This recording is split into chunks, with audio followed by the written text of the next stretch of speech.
Kuigi torm on raevukas, meiega on kõik hästi ja täielikult valmis sellest edukalt läbi minema.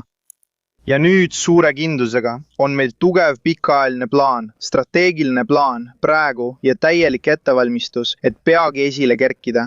Kindlasti tugevama, vastupidavama, tervema ja jõukama rahvana, paremate, helgemate ja kindlamate hüvedega kõigile. Esiteks tahan selgelt öelda, et see ei ole meie konflikt. Meie ei osale selles konfliktis. See ei ole meie riiklik huvi ja parim viis toetada Briti elukallidust on täiendavate jõupingutuste kaudu. On ülioluline tugevalt survestada Lähis-Ida pingete vähendamist ja väina avamist, mis on ülemaailmse kaubanduse jaoks elutähtis meretee. Selle eesmärgi nimel uurime kõiki meile kättesaadavaid diplomaatilisi võimalusi. Välisriigi juhtkond kohtus oma kolleegidega G7 kohtumisel. Kaitseminister on praegu läbirääkimistel meie partneritega. Ja Ühendkuningriik tegi ettepaneku riikliku võimu algatuseks meie strateegiliste huvide ümber, et aktiivselt tugevdada merendusjulgeolekut ja parandada koostööd merel. Ja täna võin kinnitada, et välisminister korraldab sel nädalal olulise kohtumise, kus need riigid kogunevad esimest korda, et hinnata ja arutada diplomaatilisi ning poliitilisi meetmeid, mida saame rakendada. Ühtne sõjalise jõu ja diplomaatia rinne, mis on vajalik ning hõlmab tugevat partnerlust tööstusega kiireks mobiliseerimiseks pärast sõda. Ja mis kõige tähtsam, selge, rahulik, tõhus ja tõeliselt inspireeriv juhtimine. Just seda on see riik valmis pakkuma, alates selle keerulise olukorra algusest. Minu juhtpõhimõte on alati olnud Suurbritannia riiklik huvi. Ja kindlasti on vaba laevaliikluse tagamine Lähis-Idas Suurbritannia jaoks väga oluline riiklik huvi. See on täiesti hädavajalik. Nüüd räägin sellest, millist mõju see meie riigile avaldab, sest ma tean, et see tekitab muret, mis on loomulik. Inimesed vaatavad televiisorit, vaatavad ekraanile ja näevad plahvatusi, hävitatud infrastruktuuri. Sa saad minust aru? Aga ma saan väga hästi aru, et inimesed on väga mures, et sellel on suur negatiivne mõju nende perele ja kodudele. Nad näevad seda bensiinijaamades ja muretsevad oma energiaarvete pärast. Sellistel hetkedel peab valitsus reageerima mitte ainult kiirete tegudega, vaid ka selge arusaama ja kindla suunaga. Me vajame otsustavust. Tegelikult me seisime silmitsi raskustega, mille põhjustas vasakpoolsete poliitika ja hinnatõusud tol kümnendil ning uskusime, et Suurbritannial võiks olla suutlikum ja jõukam tulevik meie jaoks. Lõpuks ma usun, et just seda jäi paljudes kriisides puudu. Me oleme valmis selleks, et mitte mingil juhul. Olen valmis paluma Briti rahval läbida veel üks majanduskriis ja sellest teiselt poolt välja tulla. Ja öelda, et kõik on jälle endine. Elu on taas täiesti normaalne. Meie tugeva majanduse, elutähtsa energia, rohkete ressursside ja tugeva kaitsega on seekord kindlasti kõik teisiti. Me muudame Ühendkuningriigi veelgi õiglasemaks ja turvalisemaks riigiks. Tõtt-öelda on just see lootus võtmetähtsusega kogu meie rahva ühendamisel ja viis, kuidas me sellest kriisist üle saame, on see, mis tegelikult ja lõppkokkuvõttes määratleb meie põlvkonna igaveseks. Nagu ma paar nädalat tagasi mainisin, on meil 5-punktiline plaan selle kriisiga toime tulemiseks. Täna vähendame iga pere energiakulusid veel 100 naela võrra.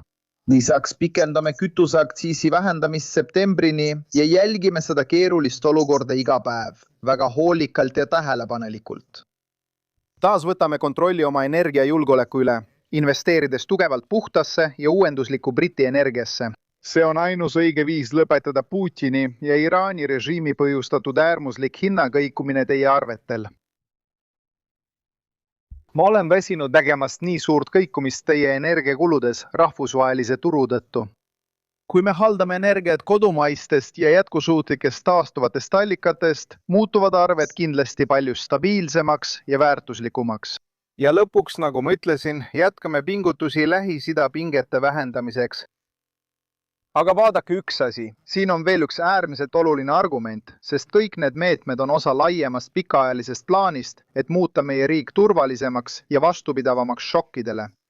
Selles osas pole absoluutselt mingit kahtlust. Tänu meie tegevusele teie energiakulud kindlasti vähenevad. Sõltumata sellest, mis seehas juhtub, on eelarve ja programm tõhusalt paika pandud kuni juulini. Täna siin, kui pooled jõuavad kokkuleppele, lahendatakse protsess 1 aasta jooksul. Selle asemel, et praegu suurendada, kui jätkate riikliku miinimumiga, suurendage oma osalust. Kas olete siin juba saanud riikliku pensionimakse?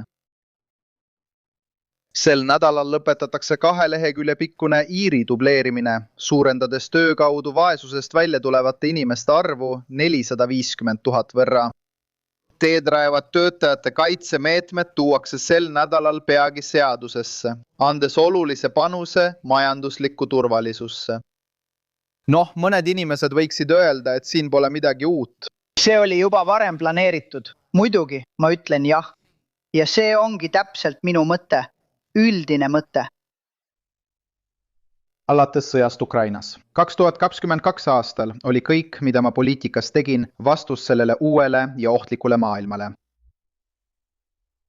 Me kaitsesime nafta- ja gaasiettevõtete erakordsete kasumite maksustamist eelarves. Keskendusime tugevalt elukallidusele. Oleme alati rõhutanud puhta ja kodumaise Briti energiavajadust ning investeerinud sellesse palju. Meil on täielik teadlikkus, et tegelikult on turvalise, vastupidava ja jõuka rahva tagamine meie peamine väljakutse ja kõige olulisem kohustus Briti rahva ees. Ei, see ei saa olema sugugi lihtne. Tegelikult ei ole see sugugi kerge ülesanne. Järgmiste nädalate jooksul jätkame hoolikalt iga tekkiva majandusliku mõju hindamist. Me kaitseme kindlalt Suurbritannia rahvuslikke huve ja jätkame kõigi võimalike meetmete kasutamist, et juhtida meie riiki rahulikult ja turvaliselt. Siiski muutub järjest selgemaks, et kuna maailm liigub järjekindlalt sellel ohtlikul teel edasi, nõuavad meie elulised rahvuslikud huvid veelgi tihedamat koostööd meie liitlastega Euroopas ja Euroopa Liidus.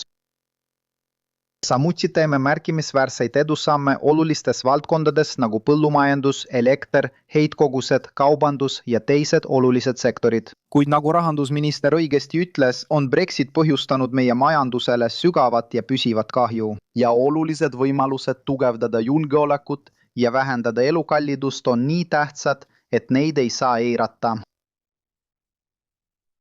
Järgmiste nädalate jooksul kuulutame välja väga olulise tippkohtumise koos oma Euroopa Liidu partneritega. Sellel olulisel tippkohtumisel kinnitab Ühendkuningriik kindlalt kõiki kohustusi, mis võeti eelmisel aastal toimunud tippkohtumisel.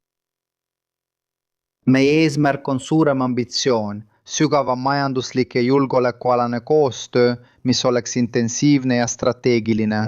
Ja partnerlus, mis tunnustab ühiseid väärtusi, selgeid ühiseid huve, meie kollektiivset tulevikku ja ühissaatust liikudes koos edasi. Partnerlus, mis on ülioluline ohtlikus maailmas, millega peame silmitsi seisma, maailmas, kus see valitsus juhindub alati Briti rahva tõelistest huvidest.